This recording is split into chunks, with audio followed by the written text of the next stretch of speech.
Veronica was a seemingly ordinary teenage girl, growing up in the suburbs of Madrid, Spain.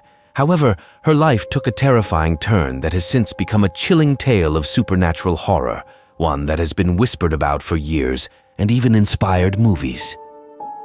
The events surrounding Veronica's story are based on a real case that has haunted those involved and intrigued many around the world. It all began in 1991, during the heat of a sweltering summer.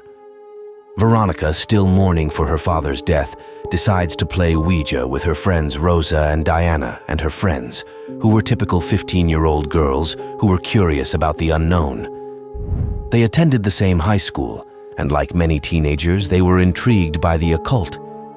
One day, they decided to experiment with a Ouija board, believing it to be a harmless way to entertain themselves and perhaps make contact with spirits. The day they chose to play with the Ouija board was not just any day.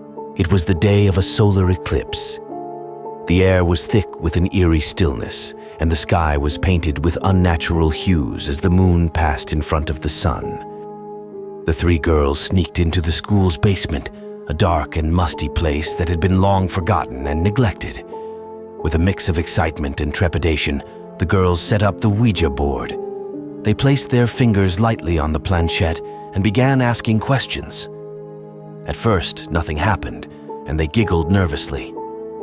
But as the eclipse reached its peak, something changed. The temperature in the room dropped, and a cold breeze seemed to emanate from the board itself. The planchette began to move, spelling out words that none of the girls could have predicted. It claimed to be the spirit of a boy named Lucero, Veronica's deceased boyfriend, who had died in tragic circumstances. Veronica, emboldened by the apparent success of their seance, asked Lucero how he had died. The planchette spelled out a chilling response. M-U-R-D-E-R, murder.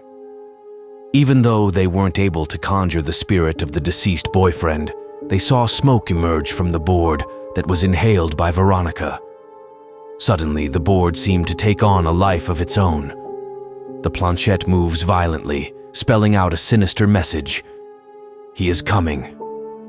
The girls screamed and tried to end the session, but the board wouldn't stop. Veronica's hand remains on it, and at the moment of the eclipse, the cup shatters, cutting her finger and dripping blood onto the board. Veronica becomes unresponsive, whispering something repeatedly, then lets out a demonic scream. Veronica's nose began to bleed, and she collapsed, losing consciousness. Veronica was taken to the hospital, but doctors couldn't find anything physically wrong with her. She was discharged, but her life was far from returning to normal. From that day forward, she was plagued by disturbing phenomena. She heard whispers in the dead of night, saw shadowy figures lurking back at her in the corners, and experienced sudden, unexplainable cold spots in her home. She also suffered seizures and insomnia, and at times her odd behavior got so out of control that she would scratch walls, bark angrily, and attack others. She also started attacking her siblings while making them feel uncomfortable in the house as well. One night, Veronica woke up screaming. She had seen a dark figure standing at the foot of her bed, its eyes glowing with a malevolent light. The figure whispered her name, promising that it would never leave her. This encounter marked the beginning of a series of terrifying events that would escalate over the next few weeks. The activity in the house became increasingly violent. Objects moved on their own, doors slammed shut, and electrical appliances malfunctioned. Veronica's younger siblings, Lucia and Antonito, were also affected. They witnessed toys moving by themselves and heard disembodied voices calling their names. Desperate, Ana sought help from a local priest. Father Jose came to bless the house, but as he performed the ritual, the disturbances intensified. Crucifixes were torn from the walls, and a foul odor filled the air. The priest advised Ana, Veronica's mother, to seek professional help from a paranormal investigator. Ana contacted a well-known paranormal investigator named Enrique. He arrived with his team, equipped with cameras, recording devices, and other equipment designed to detect supernatural activity. They set up their gear and began their investigation. Almost immediately, they captured evidence of something sinister. Footage showed objects moving on their own, and audio recordings picked up unsettling whispers of evil.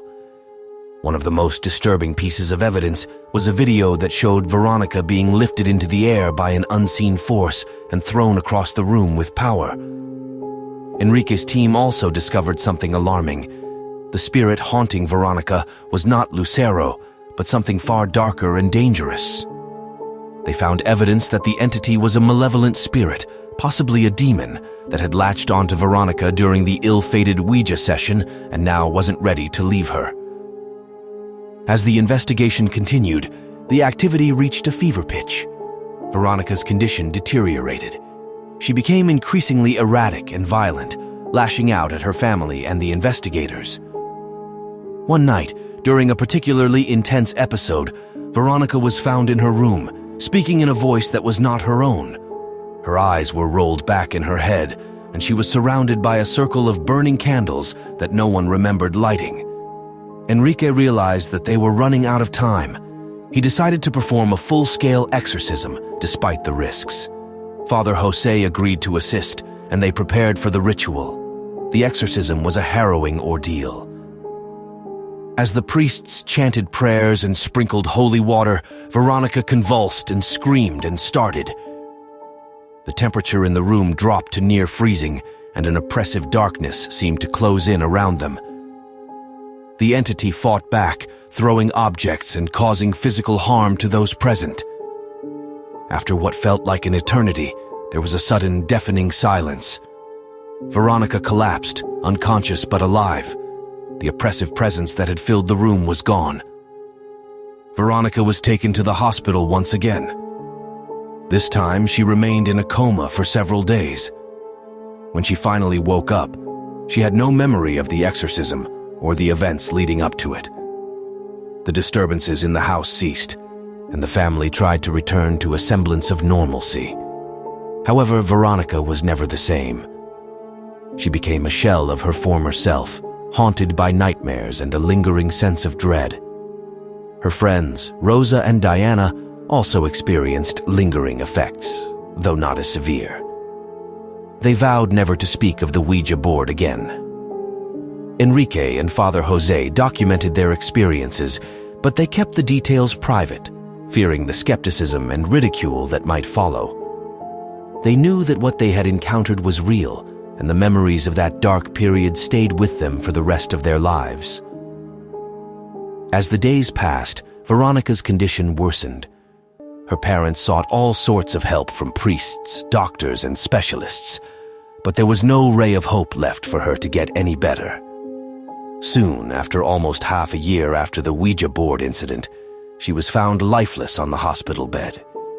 She claimed to be seeing shadows, hearing voices, and being stalked by evil forces. Veronica's mother claims that her daughter began speaking in unknown languages and foaming from the mouth and nose periodically. At this point, many rumors have been birthed from the certified claims surrounding the case and have penetrated into the Spanish pop culture discourse surrounding Veronica's death, such as scratches appearing on her skin and the girl apparently levitating. However, autopsy reports claimed she suffered from cardiac arrest, whereas some of her symptoms also suggested that she might have had epilepsy. The untimely death of Veronica brought immense grief to her family members, and it still remains unknown what actually happened to her. What's more, after her sudden death, the hauntings never stopped for Veronica's family. They constantly heard someone scream and laugh. Veronica's things in her room were all scattered. The door and windows would slam.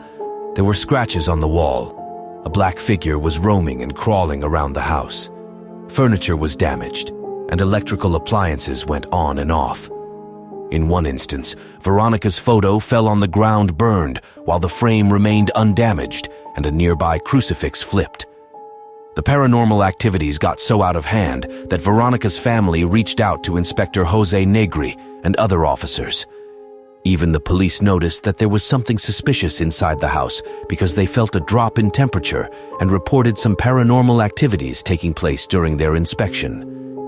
Even the police couldn't help the family in such an unusual case, and the family took the last escort to sell their home and move to another place in order to stop the haunting.